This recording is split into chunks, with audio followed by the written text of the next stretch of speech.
The definition of confidence is the purity of actions produced by a mind free of doubt. And two key words in that statement are actions and doubt.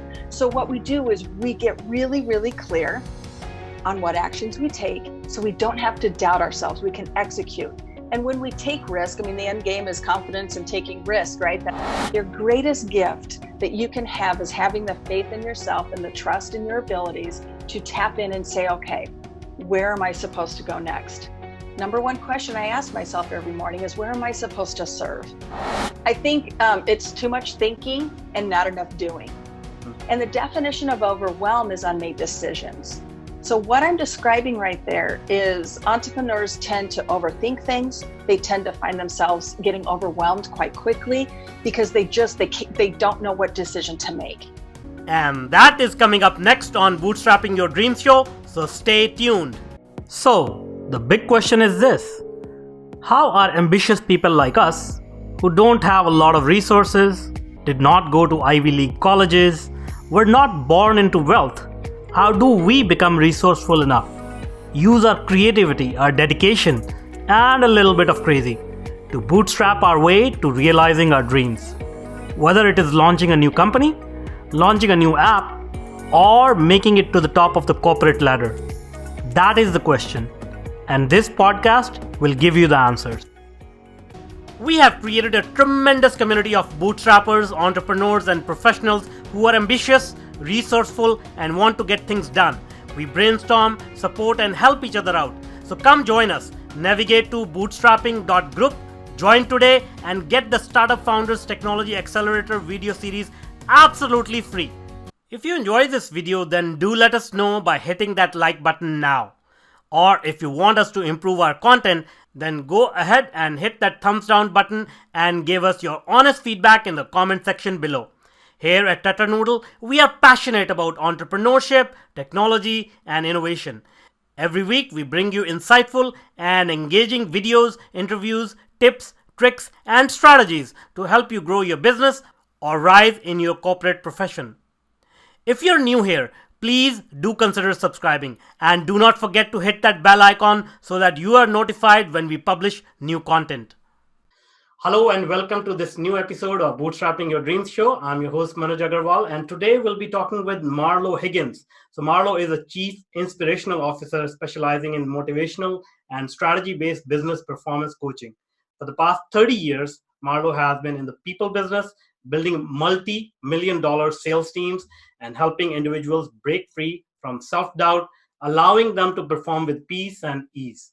She's the author of The Making of a Maverick, host of the 22 Motivational Minutes podcast, and has been praised by both entrepreneurs and corporate executives as a badass in the business of confidence. Marlo has been featured on Forbes.com and has been a Forbes Coaches Council member since 2016. Welcome, Marlo. I'm so excited to have you on the podcast. Oh, it's a delight being here. Thank you for asking.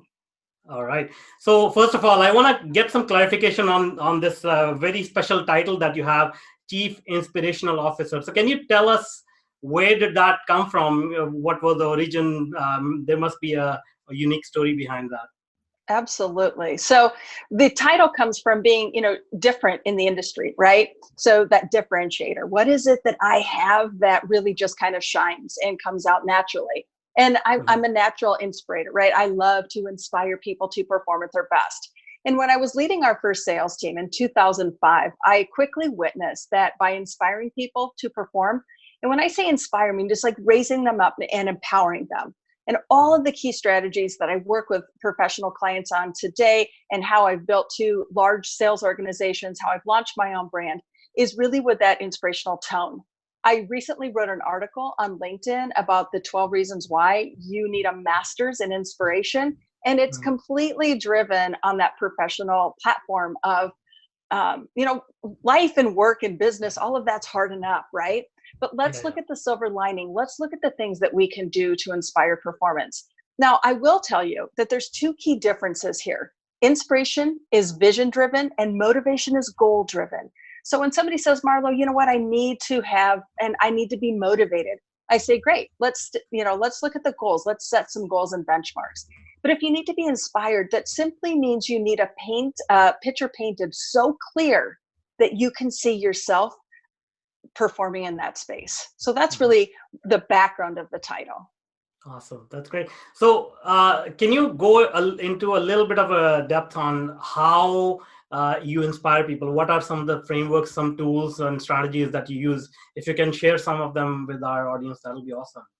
Absolutely. So just like Earl Nightingale, when I got into the space of being an entrepreneur, Earl Nightingale has a mantra that if you spend an hour of study a day in your chosen field, you'll be a national expert in 5 years or less. So I love that personal self-talk, that mantra style. And so that's really how I have positioned the strategies that I've created today. For example, everybody wants what I have to offer. Okay. Right there is a clear strategy, but it leads you into the framework and the mindset of already positioning yourself that everybody wants what I have to offer. So really building people up and getting at the root level of your performance, it starts with your mindset. It starts with how you are personally speaking to yourself, how you close the deal, how you ask for the sale, how you go to get the bigger salary. All of those conversations in that space really have to start with you. And so one of the key strategies is teaching people through speaking mantra style into the strategies that they can execute. So that would be one that if you are going to an appointment or going to a networking presentation, or you're going to get on stage, if you can frame it and you can say, you know what, everybody wants what I have to offer, you're already stepping into the space where they've said yes. And now all you need to do is enter into the room with educating them and how you can make that happen. So I hope that gives you a little taste of the strategy and the way that we bring the brand. Yeah, for sure. Yeah, I mean, mindset is so important these days. I mean, it has been always important, but the realization that it all starts with the mind is coming to the surface. A lot of people are realizing that and sort of adopting these practices more and more. So what you shared was, it sort of sounded like a lot of self-affirmation and sort of getting rid of self-doubt and getting rid of all these boundaries that we create ourselves around us. Is that correct understanding? Absolutely, because I think the end transformation when clients work with me is like upping up their game, upping up their confidence. Okay, so confidence is the biggest currency exchange. Now, the definition of confidence is the purity of actions produced by a mind free of doubt. And two key words in that statement are actions and doubt. So what we do is we get really, really clear on what actions we take so we don't have to doubt ourselves. We can execute. And when we take risk, I mean, the end game is confidence and taking risk, right? That's what I ultimately do as a transformation with our clients.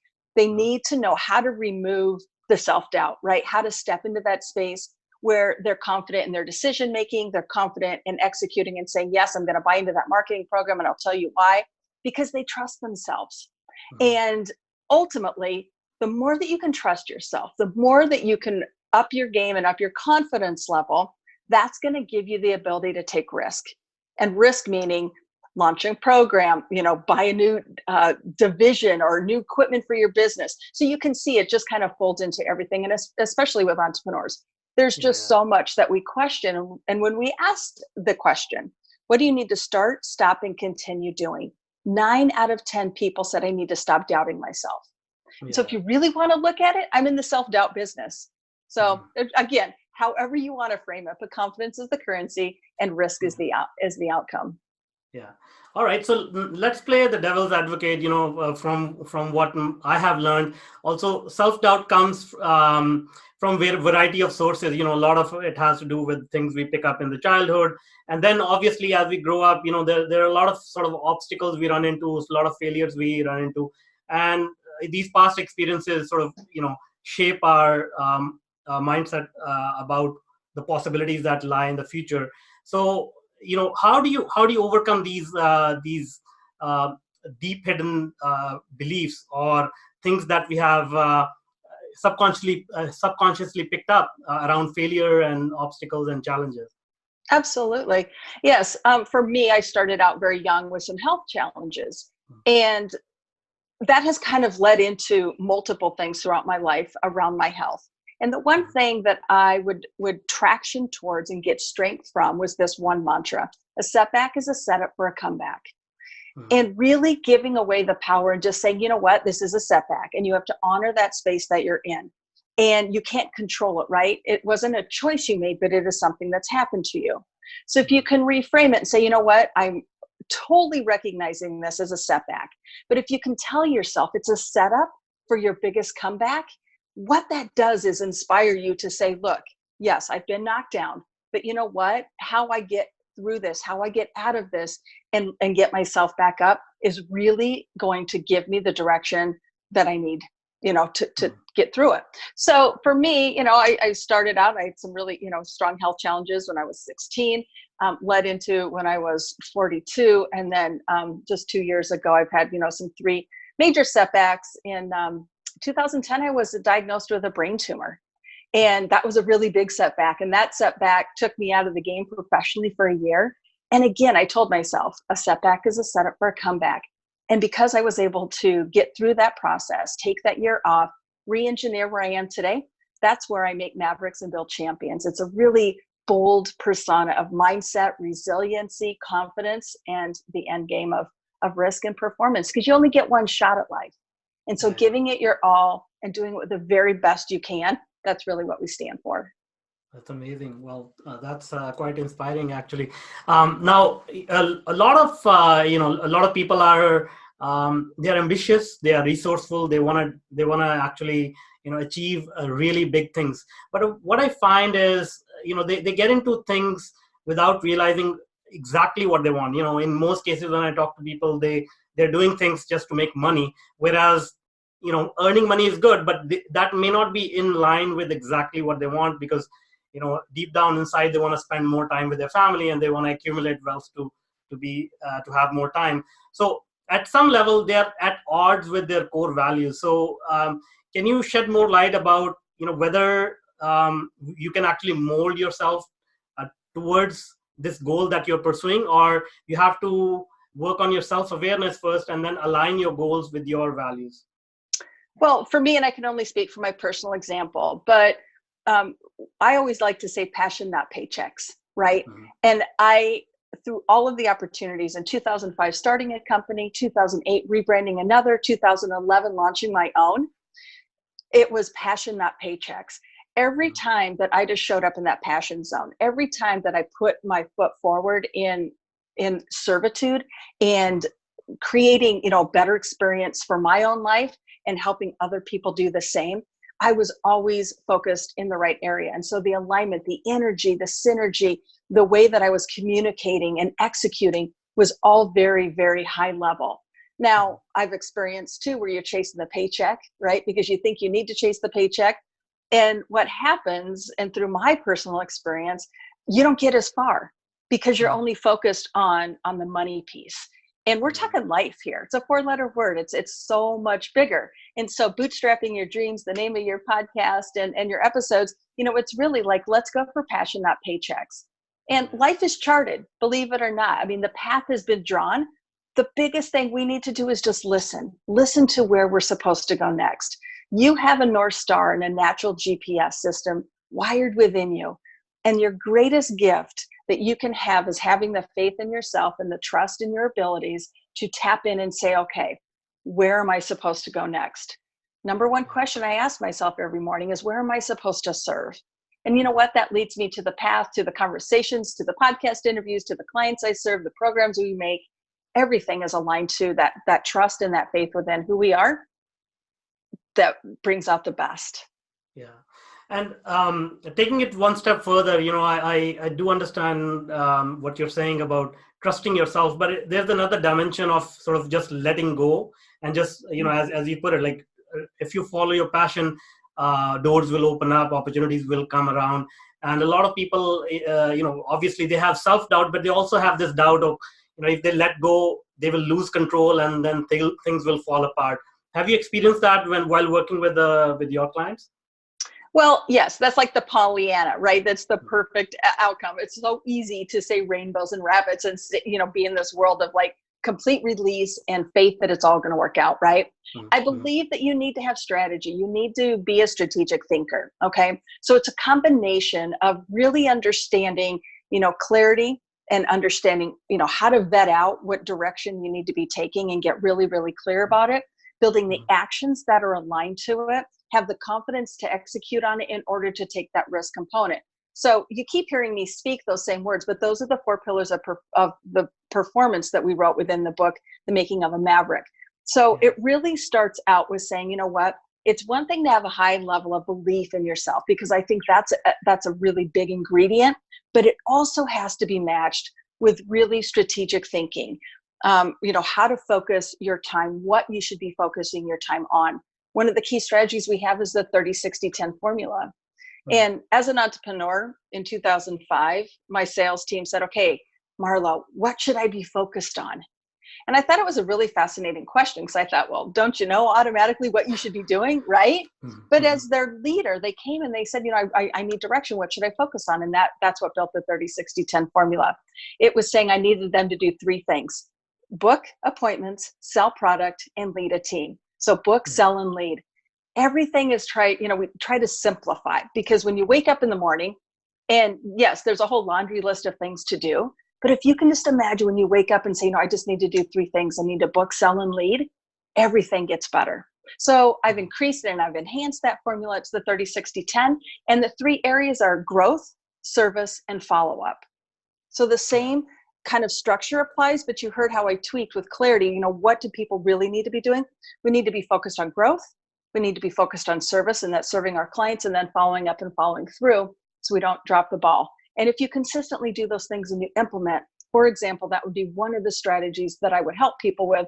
So matching the passion, the desire, and the faith of who they are to strategies like that have laser vision outcomes. Cool. Awesome. And, you brought up the title of the show, Bootstrapping, and there are a lot of bootstrapper entrepreneurs in the audience. So when they start off, there are a lot of things to learn, especially for first-time entrepreneurs. What are some of the things that you can share, like some mistakes that you see typical entrepreneurs make, and that you can share that people can avoid as they are going through their journey? I think it's too much thinking and not enough doing. And I'm sure if you're out there and you're listening to this episode, you're relating to that. You're like, oh my gosh, that resonates, because I think I overthink everything, right? And the definition of overwhelm is unmade decisions. So what I'm describing right there is entrepreneurs tend to overthink things. They tend to find themselves getting overwhelmed quite quickly, because they don't know what decision to make. So again, it zeroes back into gaining clarity. And clarity in a way that says, okay, how I started my brand when I came off that brain tumor in 2010, I gave myself that year. When I came forward, my story of starting my own personal brand started with 3 questions. I said, who hired me, why they hired me, and the results that they received. And I gave myself an entire year, 365 days, to get the answers to those 3 questions. And then I allowed myself to put skin in the game and build out a brand, do the marketing, define the strategies and everything. But it first started with, I'm going to put my stake in the ground, and this is what I love to do and who I love to work with. So let me figure out how that all plays out, and then take that knowledge, take those statistics and that history, and then turn that into liquid gold. And here today, we're a thriving, high-level brand that's nationwide, Forbes contributor, published author, podcaster. It's all work for me. And so that's the extension that I like to inspire other people with. That's awesome. You brought up another important point, which is marketing, because as we start, sometimes in many cases, people think, I've got this amazing product or service and people will just come to me. What I've found is that's far from truth these days. We are living in a noisy world. So we need to get our name out there. So what are some of the strategies that you can share in terms of, entrepreneurs can use, especially when they're starting off, they don't have a lot of resources to market themselves, to get their name out there? 2 words: present and consistent. So be present in the marketplace, and be present means, whatever platform that you choose to align yourself with. I mean, LinkedIn is a really strong one. I love LinkedIn. I have over 15,000 contacts. It's just a platform that I can easily engage with. But, Twitter, Facebook, Instagram. So find your platform and just be present in that platform. And then also be consistent with it. Don't start something and then just let it go to the wayside. Really commit to it. And I think it's sometimes hard to commit to things, but it's in that commitment phase when you have absolute commitment and conviction in saying, this is where I'm going to share, that is the most important. So I would just kind of, start with that, is just being really present, but being really consistent with your presence. Awesome. And will you say, so you mentioned, stay, get involved on social media platforms. So like, do you think we should be sharing content or commenting on other people's comments? Like, what are some of the tactics that you will suggest here? Right. So I've been, very fortunate not to spend $1 on advertising, right? We have relationship building. We've grown organically. Now, not all companies do that. I get that. So if you're an entrepreneur, you may resonate with that. If you're a large corporate entity, it's not so much, right? You've got a huge marketing department that is executing on the sales goals. But I believe that just building relationships, like our podcast guests and our podcast interviews, those are great platforms because we build a relationship, a community. Now, those people tend to be on my podcast, and then we kind of collaborate and do events together. So it's really just the people business. It's really understanding why you like people so much, the value that you bring. And it has to be pure with intention. It has to bring value. And you don't want to just get out there and make noise, because like I said, I wrote that article on LinkedIn. There's a reason why we do what we do. Put really clear intentions to those things and then get out there and share that. I believe you have to engage, right? It can't just be a one-way street. You can't just be throwing information out there. So you do have to connect, and you have to build partnerships and relationships. And that's where other people will quickly refer you, because it's easy to have a conversation, be a natural connector, and say, oh my gosh, you would be a perfect fit or an alignment for this particular person. Let me connect you.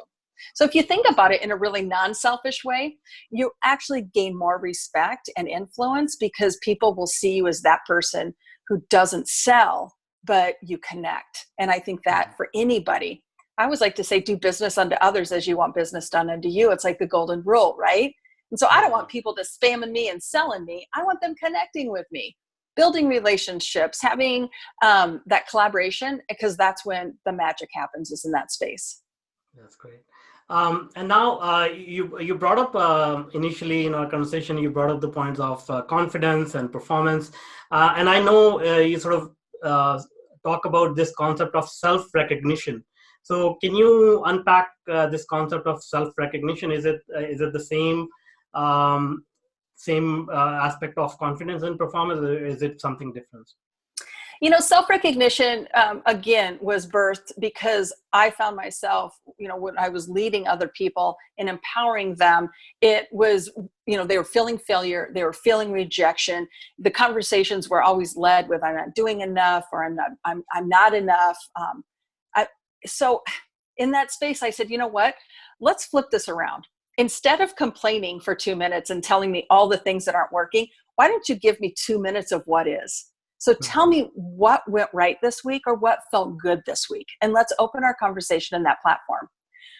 What I'm sharing right there is their ability to reflect back and say, you know what, this happened and I feel good about it.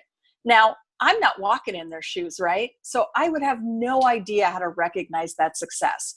But that strategy has birthed itself into success boarding. It's my national platform. It's something we'll be sharing on Good Morning America in 2020. It is very, very powerful. And it teaches people the ability to look at the silver lining, right? Take 3 wins this week and say, you know what, when it comes to noon on Friday, reflect back and say, you know, what went right? Because we all know, and we're naturally wired to look at the negative. We have one conversation go bad. We had 2 clients that didn't say yes. Whatever that circumstance is, it makes us feel bad. We segue into the weekend with kind of that little feeling of like, I'm not enough, or things aren't going well. But in essence, if you were to actually stop and write down and reflect the things that did feel good or went well for you, and then document those wins and reflect back to them, you compound that over time. If you did just 3 wins a week in an entire month, there's only 20 days of production, right? There's 30 days in a month, but we only work like 20 days. That's 12 to 15 positive wins that you've had in 20 days. Imagine what that's going to do for you if you continue to consistently keep that process up. If you do that for the year, it's 156 great things out of 220 days in a year. Now, go into a performance review, go into closing a sale, go into making a big decision based on the recognition of how you've achieved and gotten this far. That's that personal fuel. And it's very, very important to have that in order for you to move forward. And so there's a whole clear strategy. There's 3 layers to it of getting out of stuck, documenting it, looking at patterns, and then refueling after 180 days. But that's just a little flavor. It's called success boarding. And I firmly believe in it, but that's self-recognition at its finest. That's great. And so it sounds a process, something similar to journaling. Is it true or? Absolutely. Yeah, it could be similar to that. I mean, we have a different unique process in which we've built that. It's part of how we start every conversation. I teach my clients how to teach that within their team meetings. It's really important because the most important thing, I mean, people are our greatest asset. And when our people are empowered, they perform at their best. And so creating that culture of performance within personal return, and then sharing that return with other people, somewhat bragging rights, but not the ego boastful spirit, not saying, you know what, I'm better than you, or I'm, so much more. It's really kind of that humble spirit of saying I'm enough. And that's where the value is. I see. Now, once again, I'll play the devil's advocate here. So, obviously, we like to think that we are successful. We always are sort of, focusing on the successes at the superficial level when we talk to somebody, when we meet somebody at the party or something like that. But internally, we tend to forget all these little, positive occurrences that have happened in our life. So, do you know why we tend to do that? Why we tend to forget all the accomplishments that we've had so far in our year, in our week, in our month? Absolutely. I mean, like I said, we're just naturally wired, unfortunately, to go to the negative, right? It's always what didn't go right is always sitting in front of us. But this particular strategy teaches you 2 things. It teaches you how to be polarizing and tantalizing. So when I say that, how to be polarizing, when I go into a networking event and I'm shaking hands and somebody says, how are you? Okay. The domino effect, most outcomes say, I'm fine. Things are good. But I can say, you know what? I spoke to 5,000 women on stage this week. I had Tony Robbins' son as a podcast guest, and I got family time. I got 3 days out of the office with my entire family. What I just did was keep those successes top of mind. Now, it's engaging, right? So they're going to say, how did you speak to 5,000 women? Or how did you get Tony Robbins' son as a podcast guest? What I just did, I made myself kind of tantalizing and polarizing with how I shared that. And again, it's not the boastful spirit, but it is you that has to recognize and share your success with other people. So speak your success, nothing less, is a mantra that I like to have. And then that builds into greater success. People want to work with busy and successful people. So it is our responsibility to bring that forward in a way that other people can connect to it and learn from it and then go from there. So, I mean, it's multi-layer. So, yeah. I'd love to go deeper, but obviously I just have so much time. Maybe, I completely episode. Understand. Yeah, maybe we'll bring you for another episode. This has been a fascinating conversation so far. So we are coming to the end. We are, sort of short on time, but I want to talk to you about your book, Making of a Maverick. So how do you turn your employees? So, I got the concept of self-recognition, building up their confidence, giving them clarity. How do you make them mavericks? Someone who thinks outside the box. So can you share a few strategies around that? Yeah. So a maverick, the definition of a maverick's that unbridled independent spirit. And if you think about that, that's really the definition of an entrepreneur as well, right? you're that out of the box thinker. But there are fundamentals, there are structures, and we have a very specific the 4 pillars of performance structure that we take people through. But the reason I wrote the book is to share those 4 pillars of performance, share different strategies that have helped other people win at their own game. It has 6 client case studies in there, so different client stories of the triumphs that they had to overcome and the success that they had, what strategy they used to do it. And we built every chapter. It's kind of like a workbook. You can watch a YouTube video on the strategy. You can listen to the podcast interview of that particular client. And so it's kind of a full-bodied resource. I like to say that it vibrates at a frequency of action, right? So it's like when you're out doing, that's really what we want to get people in that space, is doing, not thinking, but doing and taking action. So that's the making of a Maverick. Awesome. That's great. And one of the last questions, can you share a little bit of your journey? What kind of mistakes did you make as you started in your entrepreneurial journey?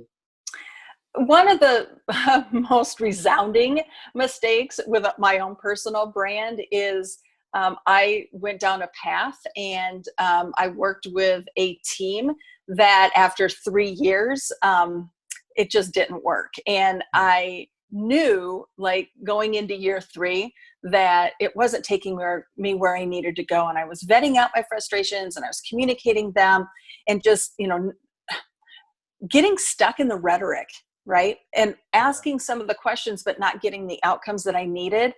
But just telling myself, oh, it must be me. I must be thinking of it differently, or I'm not following them correctly, or I'm not picking up on it. Because I was really quite frustrated. I mean, I signed on through a thought leadership program and worked with a branding agent. And I loved our partnership. I mean, I loved the process that we had, but I trusted the outcome for just too long. And unfortunately, it set my business back a strong year, and quite a few $1,000s later, had to pull myself out of that mistake. I just got out August 26th. And I love to teach resiliency and bounce back, right? But it's kind of hard sometimes when the mistakes or the happenings are that big. It really can kind of set you back. And it took my team and I over 9 months to kind of get our sea legs back, get out of that circumstance, kind of reframe and say, you know what? So it was a mistake. So it was, we just ask better questions now, right? We put our foot in the ground a little bit faster and say, you know what? This isn't working. And this is where we need to be going. So it's made us a stronger company. Yes, it was a personal setback, but you know what? We didn't lose our value. And if you were to ask anybody from the outside, nobody even was witnessing what we were going through behind the scenes as a team as we were building our brand. But it really impacted us greatly from a financial perspective, a time perspective. And you know what? We're better today because of it. So no harm, no foul. Awesome. That's great. Yeah. Well, as I said, this has been a very fascinating, enlightening conversation. Now, before I let you go, can you tell us how people can reach out to you? Absolutely. Yes, you can go to our website, marlohiggins.com.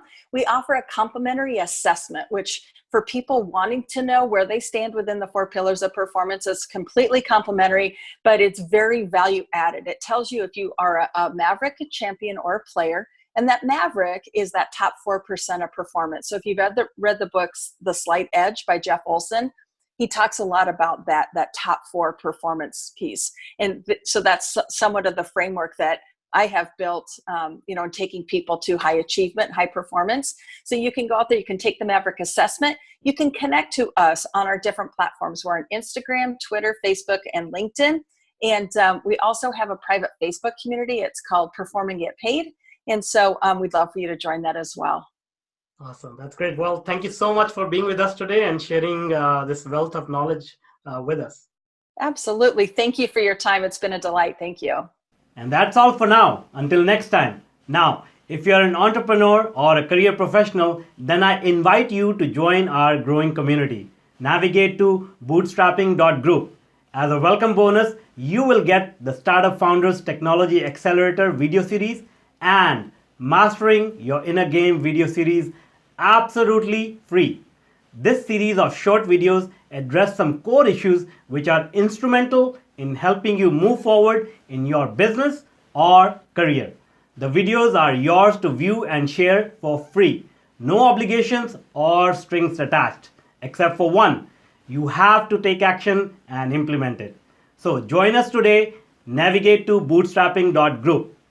If you want more engaging videos and insightful interviews with industry's thought leaders, then check out the other videos we have picked for you. The link is right there. And if you want to be notified about our new content, please do consider subscribing to our channel.